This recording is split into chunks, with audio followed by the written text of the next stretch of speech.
Bonjour, bienvenue dans mon home studio. Aujourd'hui, je voulais vous partager un extrait de Laurent Gounel qui s'appelle Le philosophe qui n'était pas sage. Et j'ai beaucoup aimé, déjà j'aime beaucoup cet auteur.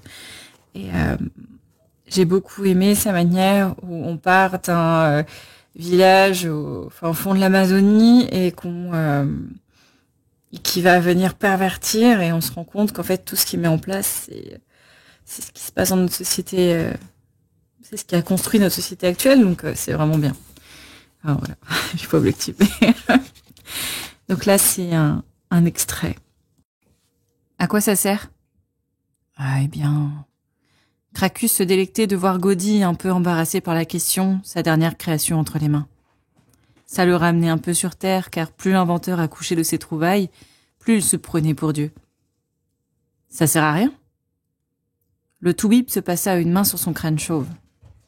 C'est-à-dire que si on s'intéresse à l'aspect purement fonctionnel, ça sert à rien, c'est bien ça? Gaudi posa sa création par terre.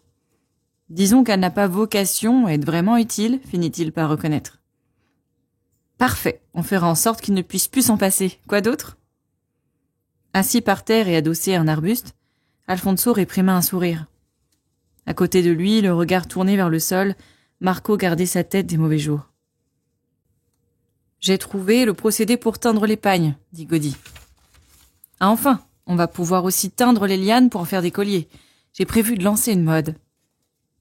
Mais le seul fruit rouge dont le tanin puisse accrocher le tissu durablement est très dangereux. C'est pour ça qu'on le trouve facilement d'ailleurs, puisqu'aucun animal ne le consomme. Tant mieux. Oui, mais pour teindre les affaires, on va devoir reverser dans le ruisseau de l'eau rendue très toxique. Ça va faire crever les poissons. On s'en fout, on ira pêcher en amont. Cracus repensa aux considérations de Sandro sur les possessions matérielles. Le principe était bon, mais c'était lui, Cracus, qui avait eu l'idée de génie de l'appliquer d'une façon particulièrement vicieuse. Non seulement il avait emmené les Indiens à croire que le matériel pouvait remplir leur vide existentiel, mais en plus, il s'arrangeait pour qu'ils n'aient pas accès à tout ce qui se mettait ainsi à désirer. Il créait des besoins imaginaires toujours plus nombreux, suscitait constamment en eux de nouveaux désirs inaccessibles afin de les mettre en état de manque permanent. Au final, il réussissait à les frustrer terriblement de ce dont ils n'avaient pas besoin. Ils devenaient malheureux de ne pouvoir avoir ce qui ne les aurait pas rendus heureux. Quoi d'autre? Demanda-t-il à Gaudi. Je suis parvenu à extraire le sucre des graines de Procyon et à le concentrer. C'est calorique? Évidemment. On peut le cuisiner? Affirmatif. Parfait, je vais mettre une indienne sur le coup. Elle va produire quantité de sucreries de toutes sortes. Ça va compléter la gamme de friandises vendues par les gamins porteurs de messages. Marco leva les yeux au ciel et soupira. Cracus l'ignora.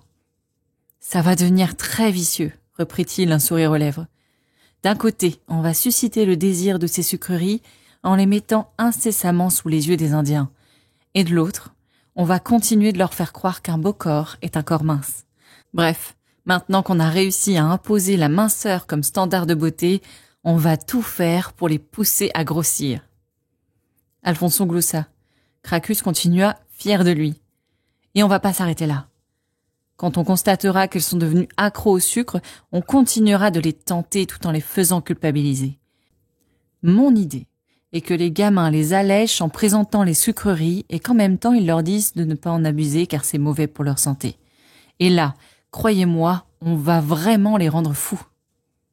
À cette seule pensée, Cracus se sentait porté. Jamais dans le passé il n'était parvenu à avoir un impact aussi fort sur des gens. À la guerre, bien sûr, il avait connu l'euphorie de la bataille, ces instants intenses où l'ennemi s'écroule sous le feu. Mais ces victoires-là avaient quelque chose de mécanique. Les corps tombant, sitôt la gâchette pressée ou le chargeur vidé. Le mal infligé aux Indiens était beaucoup plus sophistiqué, réfléchi, satisfaisant. Cracus pouvait sentir l'influence qu'il exerçait sur ce peuple.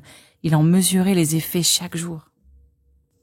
Le plus jouissif pour lui était de les voir chercher à compenser leur mal-être naissant en adoptant ces suggestions sans voir en elles la cause de leurs problèmes futurs.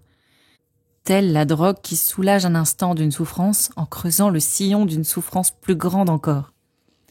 Il cherchait une consolation dans les dernières trouvailles de Gaudi, comme on apaiserait sa soif en s'abreuvant d'un poison insidieux. La dépendance était telle qu'ils avaient accepté sans broncher que le vidéophore jusque-là gratuit devienne payant au seul motif que les nouveaux boîtiers diffusaient 3 fois plus de bulles.